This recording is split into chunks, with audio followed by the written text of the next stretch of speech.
First things first, I enjoyed the couple of days off. It was a bit of a whirlwind the fortnight beforehand. But yeah, if there's not an announcement now in the next few days, then happy to still be there for the weekend game against St Mirren. Yeah, absolutely. So a big week ahead. A number of the boys, of course, are on international duty just now. I've got to ask you about Ireland, particularly Liam Scales with that incredible assist, Johnny Kenny making his debut. What an end to the game. Well, you mentioned the two lads, and that was really great for them. I've spoken to them this morning, and naturally delighted. They are so pleased it's untrue.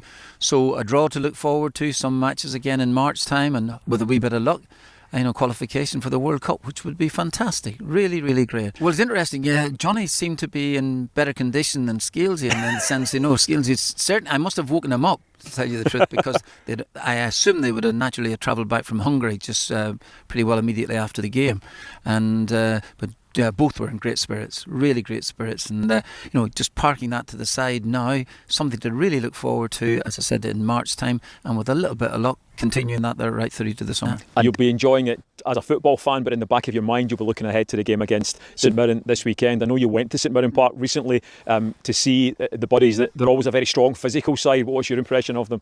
I think they played some really attractive football as well too. I thought they were really excellent in the game. 3-0 suggests that they were well and truly beaten. That was not the case at all, because they had a goal disallowed after 3 or 4 minutes in the game, which looked, well, I'm depending on which line you followed here in VAR, I suppose and that's a massive moment. And then just after half time, they had another goal chalked off, which would have been the equalising goal. So both big momentum carriers and then momentum droppers at the same time. So Hibs, who are a very fine side themselves, go on and win eventually, 3-0. But as I said, the big moments happened against St Mirren. Yeah, so a big game for you. Preparation, what's in line for the boys in the week ahead then? Well, first of all, you just mentioned earlier about players coming back from international matches unscathed, which is the most important thing for us just now that we've a few injuries to contend with. So I'd rather, whatever sort of squad we had for the Kilmarnock game, I wouldn't mind having roughly the same again. But of course, there's a few hamstring problems along the way. But listen, we can only deal with what we have and what we want to do, and just want to play as strongly as we possibly can. But let's see what the next couple of days bring.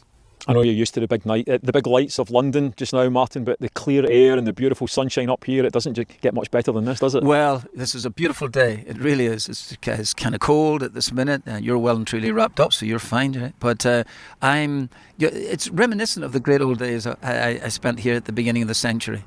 Beginning of the century sounds really sounds really a long time ago, doesn't it? And it was the beginning of the century. Yeah. Well, listen, great to have you here for a little bit longer, Martin. No matter how long that may be.